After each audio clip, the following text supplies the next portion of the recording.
Es allá en que empieza a gastarse lo que no tiene. Y como se empieza a gastar lo que no tiene, entonces el de la tienda dice, no, pero esa familia está como rica. Sí. Subámosle el precio al pan.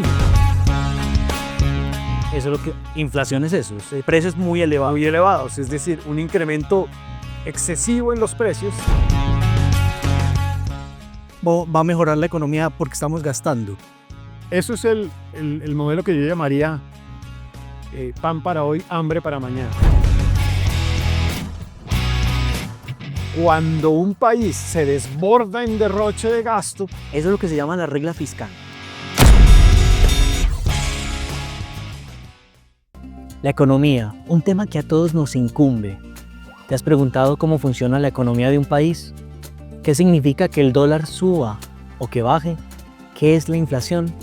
De eso nos ocuparemos en Tomerota TV. Acompáñenos en esta interesante entrevista. ¡Tomerota!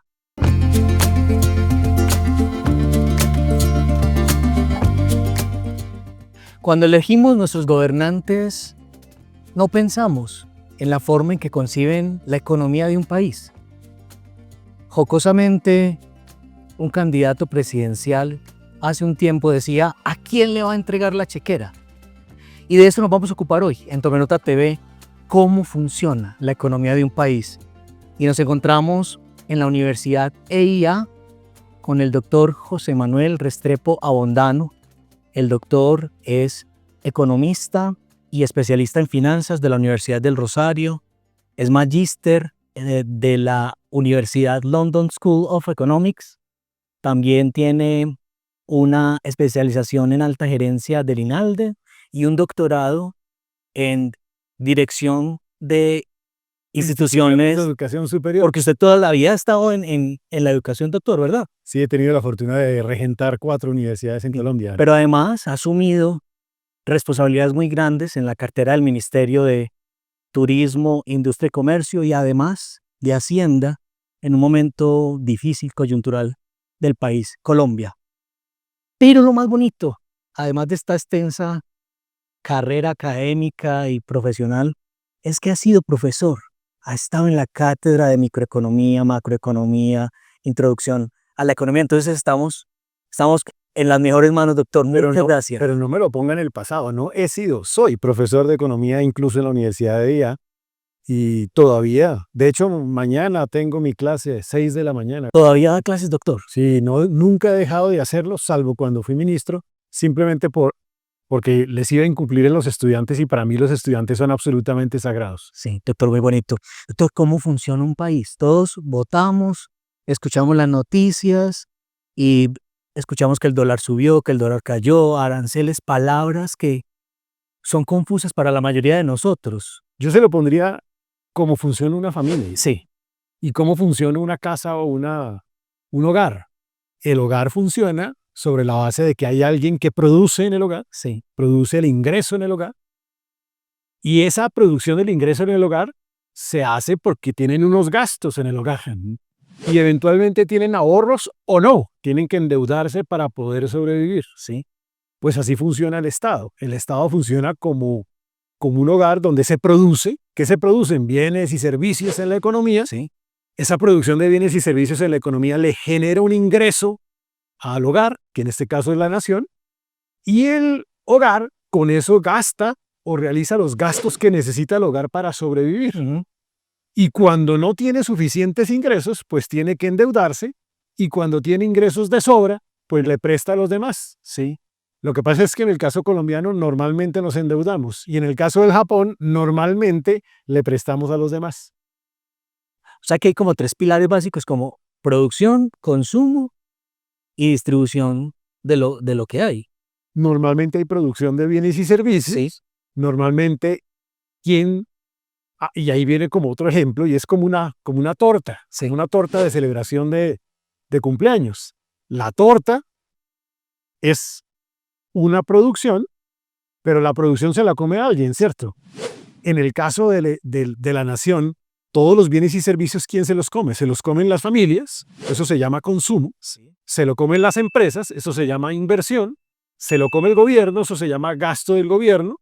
Y se lo come el sector externo, eso se llama exportaciones. Pero además nos comemos parte de la torta de otro país. Eso se llama importaciones. Entonces, la producción puede verse desde el punto de vista de la torta, de los que se comen la torta o de los que trabajan para producir esa torta. Ya. Por eso hay salarios, por eso se paga al capitalista, Sí. por eso se pagan intereses y por eso se paga al dueño de la tierra o al dueño de los recursos Doctor, naturales. y ahí está el concepto de PIB, Producto. El PIB es justamente la producción total de bienes y servicios finales en una economía, que es la torta, Sí. pero puede calcularse el PIB también desde el punto de vista de la demanda, consumo más inversión más gasto del gobierno más exportaciones menos importaciones, o desde el punto de vista de los que intervienen para producir la torta. ¿Quiénes intervienen para producir la torta? Los trabajadores que reciben salarios, los dueños del capital, los capitalistas que reciben intereses y también los dueños de los factores de los recursos naturales que hay en la naturaleza que reciben la renta. Hasta ahora hemos entendido que la economía de un país funciona como un hogar. Produce, gasta, ahorra o se endeuda. Y que conceptos como el PIB y la inflación tienen mucho que ver en nuestro día a día. Pero si tú fueras un presidente de un país imaginario o de lo que piensas de cómo debería funcionar un país, ¿cuáles serían las medidas que tomarías? Sigamos en esta interesante entrevista y escuchemos los pilares para una economía saludable en un país. Tome nota.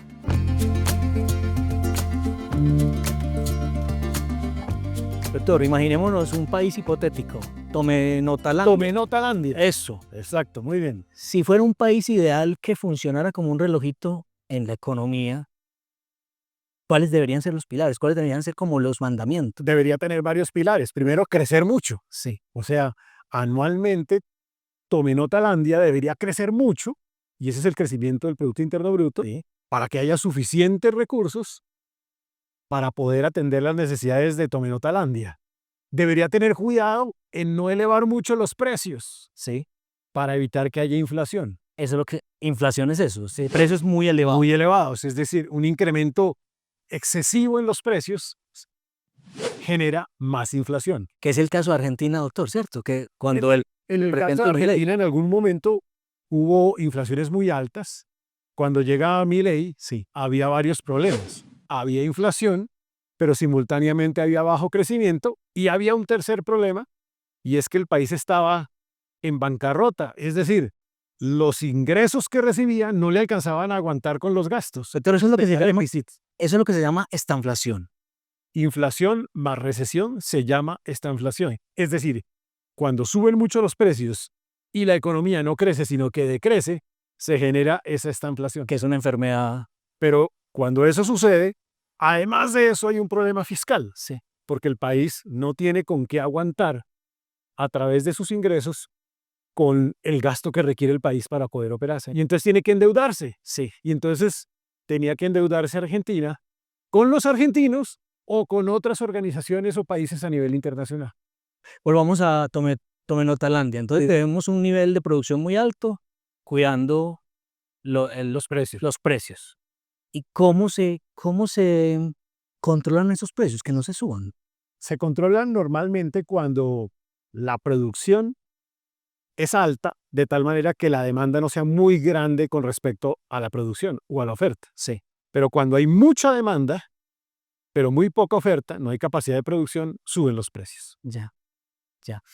Y algunos países tienen algo que se llama el Banco Central. En Colombia, el Banco de la República tiene que ver algo de lo de las tasas de interés. Porque entonces el camino a través del cual los países, cuando ya tienen el problema inflacionario, ¿qué hacen? Sí. Pues suben las tasas de interés. Sí. ¿Para qué?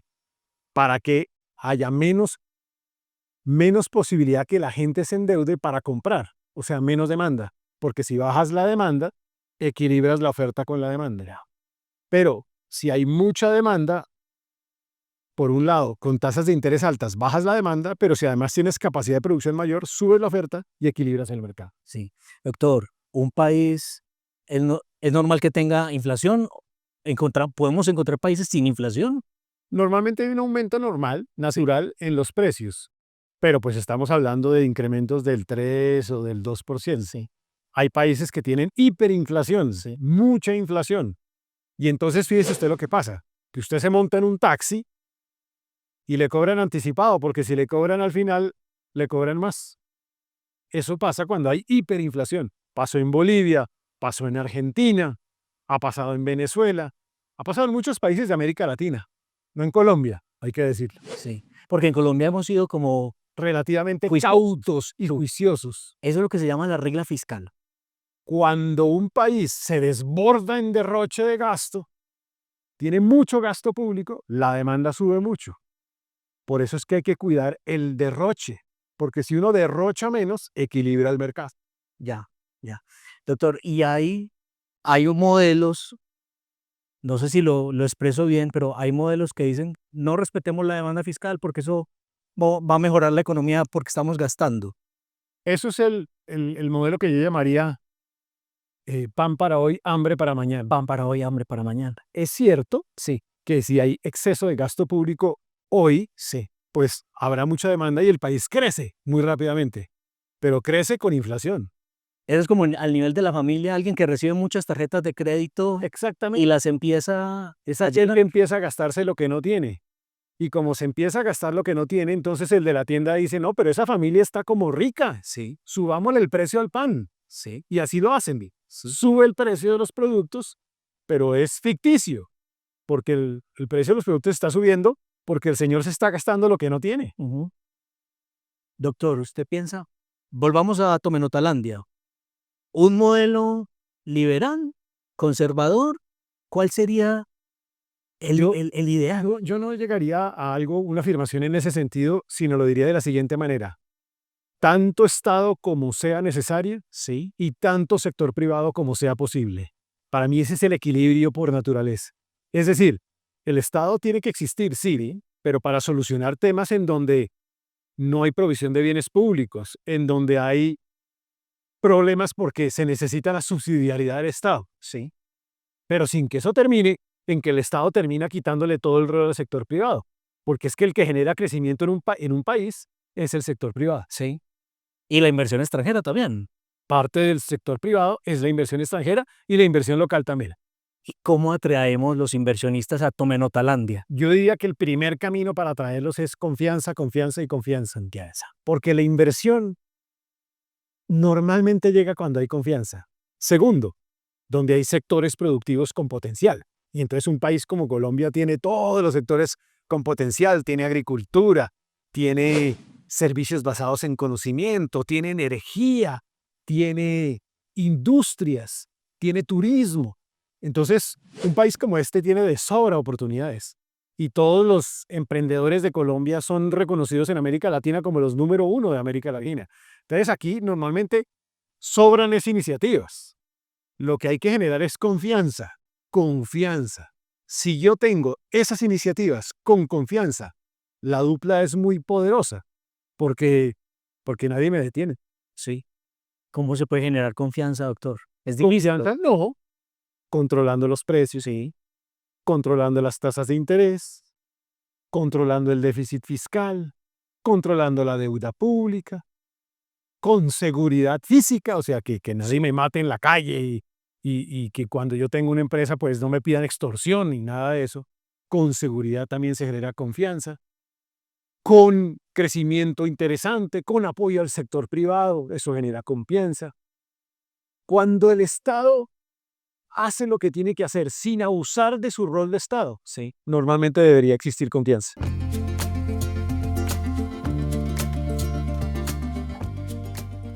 Ya hablamos de inflación, de déficit, de gasto público y hasta de tarjetas de crédito llenas. Y el doctor José Manuel Restrepo nos dice una frase que nos deja pensando: tanto Estado como sea necesario y tanto sector privado como sea posible. Pero, ¿cómo lograr ese equilibrio? ¿Qué hace que un país tenga esa confianza para los inversionistas y para sus ciudadanos? Sigamos en esta interesante entrevista.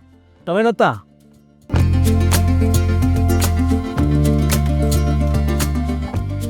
¿Un estado pequeñito o un estado grande?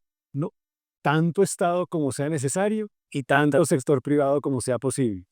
Normalmente eso se asocia a un Estado suficiente, que normalmente es pequeño, Sí. suficiente para no abusar, no sobreactuarse, porque hay veces los estados se sobreactúan, empiezan a derrochar, empiezan a gastar, y obviamente eso genera desconfianza e incertidumbre.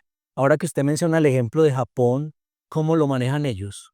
Japón es un país como Alemania, sí, que tiene más ingresos que gastos, sí. Entonces tiene mucho dinero, pero tiene otras debilidades. Por ejemplo, hoy Japón tiene la debilidad de que la población se ha envejecido. Ujú. Y como la población se ha envejecido, la perspectiva no es tan positiva, porque van a necesitar migración y al japonés no le gusta mucho la migración. Porque va a golpear en la producción de lo que estamos hablando. Claro, porque entonces si el país a mediano plazo o largo plazo tiene menos oferta, ¿sí? Y la demanda sigue siendo la misma porque no crece, igual hay inflación, ¿no? Ujú. Doctor, yo no lo puedo dejar ir sin hablar de los aranceles, que es un tema de actualidad. ¿Qué son los aranceles? Los aranceles es un impuesto, Sí. en el fondo. Y es un impuesto que se establece cuando tú exportas a otro país. Sí. Pero la lógica internacional ha sido tratar de que los aranceles sean lo más cercano a cero. Porque el comercio internacional funciona mejor cuando el arancel es cero. Sí. Porque entonces tú comercias tus productos con Estados Unidos lo hace con Europa, Europa lo hace con China, China lo hace con América Latina, etcétera. Cuando tú empiezas a elevar los aranceles, lo que le haces es que exportas inflación. Porque en el fondo estás exportando aumento de precios. Sí. ¿Y quién termina pagando esos mayores precios? Los consumidores, Los consumidores, los ciudadanos. los ciudadanos. Y eso es lo que nadie ha dicho. Lo que nadie ha dicho es que aún en los Estados Unidos, con los aranceles que se pretenden imponer, quien termina pagando, llevando el bulto, son los consumidores americanos. Y de paso, cuando todo el mundo empieza a aplicar aranceles, el comercio internacional se cae, porque se vuelve menos competitivo. Y cuando se cae el comercio internacional, se cae el crecimiento del mundo. ¿Y hay alguna medida que pueda ayudar como paliativa a esta guerra de aranceles cuando se instalan? Desafortunadamente, la institucionalidad que en teoría debería proteger eso es la Organización Mundial del Comercio. Pero los Estados Unidos no está apoyando mucho hoy a la OMC. Entonces la OMC está como sin los dientes para poder actuar en este instante. Sí. Doctor, lo invito para que mire a nuestra audiencia, a nuestra comunidad, aquellos jóvenes que están interesados en estos temas de economía, de política. ¿Por dónde pueden empezar? ¿Cuál es el camino para aprender más? Yo creo que hay más. Aún desde el colegio uno puede aprender mucho sobre economía. Afortunadamente hoy con las redes sociales, con las plataformas digitales, uno tiene acceso a plataformas sencillas, economías de bolsillo, economías al día, economías básicas. Y hay muchas plataformas en donde ustedes pueden aprender sobre eso. No es suficiente saber de economía, hay que saber también de lo social y de lo político, porque la economía se liga con la política y se liga con lo social. Se liga con lo social porque cuando la economía funciona mal genera desempleo. Cuando la economía funciona mal genera inflación y afecta a los más humildes. No hay peor impuesto para una persona pobre que la inflación, ¿no? Cuando la economía funciona mal hay déficit fiscal. Y simultáneamente hay que ligarse a la política. Por eso se habla de la economía política, porque la política es la que aplica los criterios de la economía con sensatez o con insensatez. Y puede equivocarse y puede destruir la economía. Entonces vale la pena que estudien de la política económica, de la economía misma, de lo social en relación con la política. Al final, la economía es como la madre de muchas ciencias sociales. Lo que pasa es que es esa ciencia que se liga incluso hasta con las ciencias exactas. Pero no deja de ser una ciencia social que estudia la actividad y la conducta de los hombres frente a los medios escasos que disponemos en la humanidad con el objeto de producir bienes y servicios para satisfacer necesidades y obtener un bienestar. Doctor, ¿y a los ciudadanos mayores de edad de los países, de nuestros países, qué podemos decir cuando escuchamos esos candidatos que aspiran a ser nuestros gobernantes en el tema económico? ¿Qué escucharles? ¿Cuáles son como esas banderitas rojas? Yo creo que hay que escucharles. ¿Cómo van a generar crecimiento económico alto? Sí. ¿Qué van a hacer para enfrentar el exceso del déficit fiscal y de la deuda pública? ¿Cómo van a enfrentar fenómenos inflacionarios y de tasas de desempleo altas? Eso hay que escucharlos. Y hay que escucharlos también sabiendo ¿Cómo vamos a lograr que nuestros países sean más equitativos? Que la riqueza llegue a todos, que no haya pobreza, que no haya inequidad y que no haya tanto desempleo. ¿Cómo se le inyecta corazón a la economía? Muy bonito eso, doctor. Cómo se le inyecta corazón a la economía. Doctor, muchas gracias por habernos aceptado esta invitación. De verdad que un privilegio y usted es un maestro. Pues no, muchas gracias, Carlos, y tome nota, gracias por la invitación y grato estar aquí con ustedes y volveremos en otro día ya para el doctorado en economía. Claro que sí. Muchas gracias, doctor.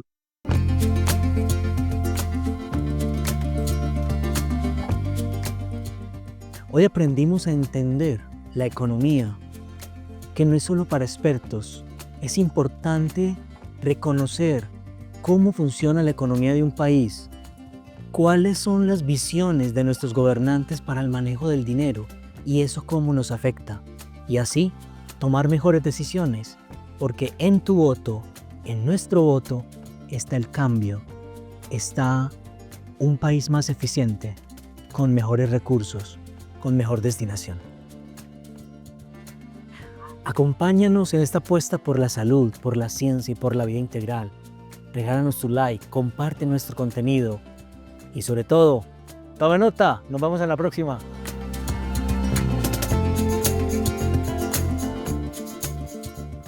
La economía es un tema profundamente complejo y de muchas visiones.